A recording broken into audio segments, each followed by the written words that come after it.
Hello everyone, welcome back to the KMT Traders channel. So this is the full market analysis 117, just giving you an insight of what we got up ahead for next week and also looking into what our previous analysis was as well. So we're going to look into gold for this week. So first off rather, so we can see pretty much prices not really done so much in comparison to the last few weeks, but we've pretty much been staying in a range bound kind of market.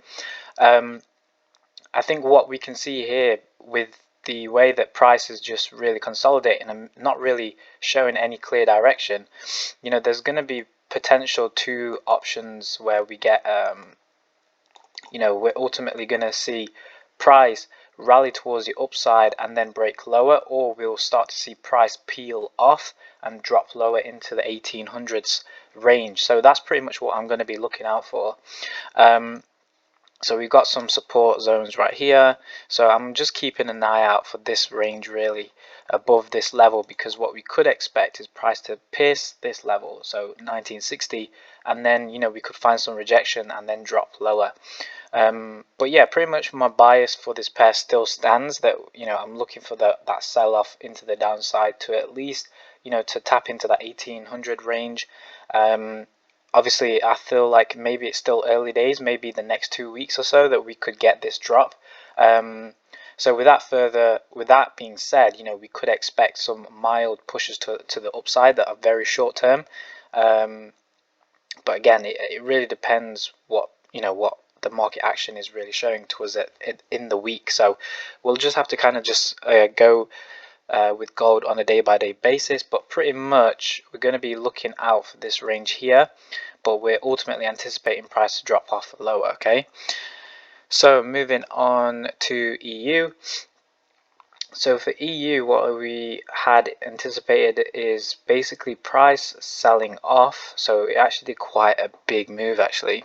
So unfortunately there was no real clear pullback for me, so I couldn't really tap into this market. But again, we see that the sell-off bias was there.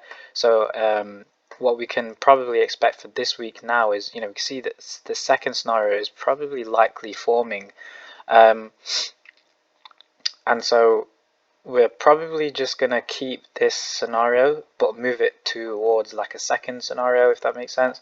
So initially what I was waiting for was probably some sort of reaction to the upside and that momentum to kick in, but judging by the way that this week has just been falling aggressively, we could expect price to just continue dropping lower. With that being said, there is a possibility that we could have a little pop up towards the upside next week, but then we're trying to find that sell, and I'm looking in at 1.07, so this will satisfy this kind of scenario in mind. But I think if we can drop into 107 or 107.5, we could expect a nice reaction. So we just have to wait for if price can get into that region, and really just play off of that level. So that's what I've got for EU. Moving on to NZDUSD. So looking into this pair, I was actually expecting this second scenario to come into fruition, but we didn't really get to see that at all. Price has completely dropped through 0.69. So this first scenario here took place nicely. So if you did manage to get involved with that, I personally didn't capture any sells to hedge this scenario, but that would have been the perfect trade if you did manage to get involved on this little pullback here. A nice 100 pip trade. So what we're going to look for this week, well, I'm pretty satisfied with how price is pushing lower right now, and I think we might want to just ride this low to the downside. So what I'm just going to focus on for this week is just to see if we can continue pushing lower. So what we may see is through the week is maybe just a little pop towards the upside and then a sell-off, or we'll find a continuation immediately through the week, and then we'll have a pullback, and then that kind of retest sort of setup that we can just kind of wait for through the week. But in terms of targets, I'm looking towards 0.67, maybe towards this zone. Again, this zone here is pretty much a dynamic support resistance, but ideally we're looking for price to just drop off. So I'm going to leave 0.7 as now my new kind of my bearish kind of barrier. So essentially meaning if we go above this zone, we should be looking at some bullish opportunities, but for the long run, etc. So what I can look at now is maybe some sell-offs long term, but obviously, you know, there are some chances that price can pop up, and in that case you can look out for some short-term buys. So that's what I'm going to be keeping an eye out for next week. So looking into AUDUSD, so again, was actually anticipating price to give us some sort of push towards the upside. Essentially this scenario where we could step up into 0.77, but we see price just completely melted off straight away through the week. Actually, where we are, so around here. So we had a nice pop up and then an instant reversal straight away. So we can see price falling into this first scenario. So probably we'll go ahead and get rid of this one. And yeah, so what we could probably expect now for this week again is pretty much the same scenario as NZDUSD. So we'll probably get like a little, the scenario is we could get a little pop up and then a sell, or we'll get a drop off lower, a retest, and then a continuation play lower. So really we just have to kind of just play off that, not expect too much, but you know, this is ideally what we could expect to see. So we're looking for sells, and we are going to be keeping an eye out at 0.77 to 0.765, which is a zone where essentially similarly with NZDUSD, if we go above it, we're going to be looking for buys. So that's pretty much the bearish setup that we've got on the lookout for. So looking into USDJPY, with this, what I was actually looking for was the possibility that price could drop off and then pop back up. What we can see from this, though, obviously is a complete opposite, where price is continuously rallying up higher and higher. So I probably will keep this scenario in mind, because there is still a possibility that this scenario can happen, and this would be valid if we don't break above 125. So if we start to see price selling off rapidly, this scenario will take place. But what I think that, you know, is a possible or most likely scenario is for price to tap up to the upside, and then from here we're going to have to decide, are we going to push and continue, or are we going to see, you know, that instant rejection lower. So these are the two kind of scenarios that I'm just going to be mindful of once we get into the unknown bounds of 125, and pretty much, you know, I will be willing to take some losses on this. So it's not like we're going to be perfect, but if we start to see, you know, what you could do is just instantly expect to see a sell-off, but then also be mindful that, you know, because this here is basically this, right, you know, like that. So what you could do is that if price starts to come back down and you notice that price is pumping back up, why not take a buy, you know?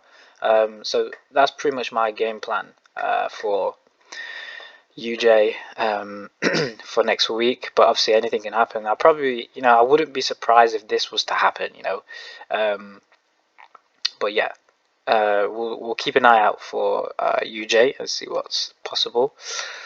Looking into CADJPY, so again a similar aspect. You know, we looked at price, you know, expecting price to drop off just a little bit lower. You know, like I said, I probably will keep this scenario in mind again. You know, I'm happy to say that this is still a possibility, right? So I'm not going to disregard it. We're going to tap into the 100 level. And again, if we go above this, we're pretty much bullish. So, you know, some scenarios that we can expect is a similar thing with EJ. So a continuation play, or is it going to be, or we can expect or look for that sell-off. So again, from here, once we get to this point, price is really you know, we don't really know what's happening. This is why we have to be reactive and not really have any strict bias of judgment. So if we start to see bullish intent, you know, get along in the wave, and that's what we're trying to participate in.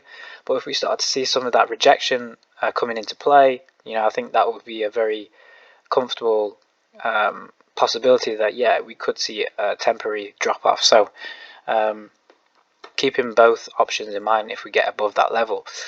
So sorry, not EJ, what was he talking about before? UJ, sorry, from beforehand. So yeah, so now moving on to EJ, what we can see here, so pretty much two options here. So I probably will keep these two positions or scenarios in mind. I think we'll leave it on for next week rather. And just looking at 137, again, if we get that pop up, there's a possibility that we could get this as a reaction, or a second scenario is we could get price to tap up to the upside and show that willingness to continue pushing higher. So ideally, I think that we could probably expect price to push on, or we could, you know, we could get that rejection. We don't really know, like I said. We just have to be, again, reactive. So the other scenario here is for price to continue to drop off lower. I was expecting pretty much an aggressive move lower, but it really didn't. We did get price moving lower, but not necessarily as fast as I would have personally anticipated. So what I am thinking for this scenario is, you know, is price going to be able to drop lower and then push up to the high?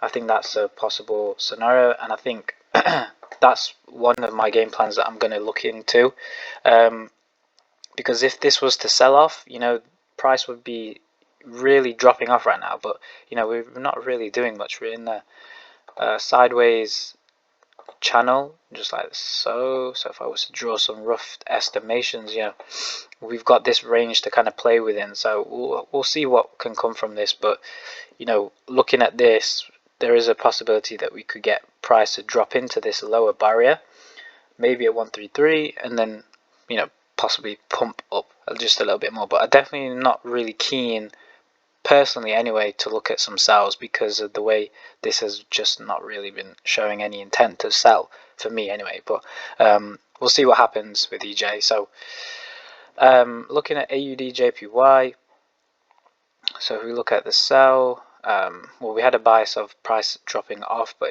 instinctively, you know, it pretty much rallied to the upside.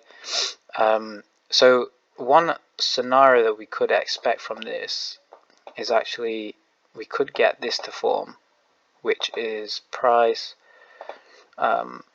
so dropping off low and then rallying back up to the upside as one possible scenario. But the other one is we get that continuation play up, and again, it's a similar story. Are we going to find that rejection or continuation play?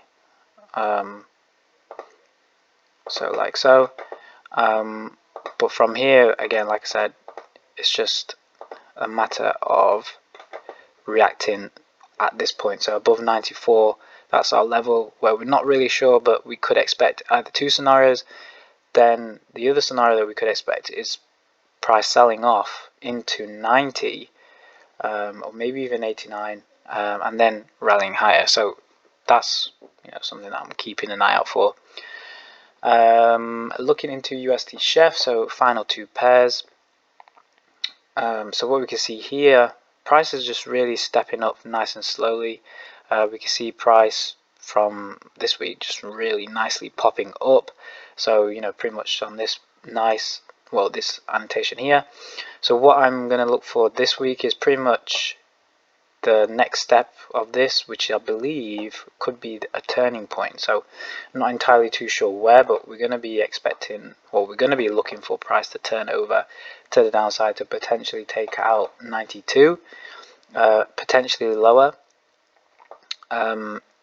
I'm not entirely sure if we can do that all in 1 week, but you know, if we can, you know, there is this longer term possibility that we could, you know, rally back up to the upside. But again, we just need to get to that level or get to this space before we even consider taking a look at some buying positions. The other scenario that I had in mind was if we were to pop up above 94.5. So again, basically this zone, and again, as I've marked it out already, you know, we're just looking at the continuation play. So we'll just have to wait if we can do that. But you know, like I said, you don't have to wait for sells predominantly until we get to here. You know, you could we don't have to look for buys until we get up to here. You know, you could be anticipating some buys, and just in case, you know, I am wrong, you know, you'd pretty much be able to cover all of this move up to the upside. You know, that's what I'm saying. It's like you don't have to take my bias strictly. You know, you can hedge what I'm thinking, but just, you know, you could be mindful that, you know, there could be a sell-off. And again, this is just kind of a warning of what I think is going to happen. So hopefully, you know, like I said, the intention of these videos is to help. So, you know, like I said, if you did get if it does help you, you know, then that's pretty much all I'm going for, really. So finally, for this week, USD CAD. So what we can see, what can we see? So a nice drop. So where was we? 1st of March. So the second scenario played out very, very, very well. So we can see price dropping to the low. I don't know if I marked it out exactly to take out this low or to tap into 124, but pretty much we had a drop. We then expected a nice little pop up to the upside, so that's, you know, that's good with me. So I probably will start to take on this scenario to the next stage now, which is basically just, you know, we're going to look at this low and hope that it holds, but we're going to be expecting price to maybe just drop off, you know, to the downside. Not entirely sure how far low, but we're basically just going to expect some sort of pullback to then go higher. So, you know, because the drop lower is quite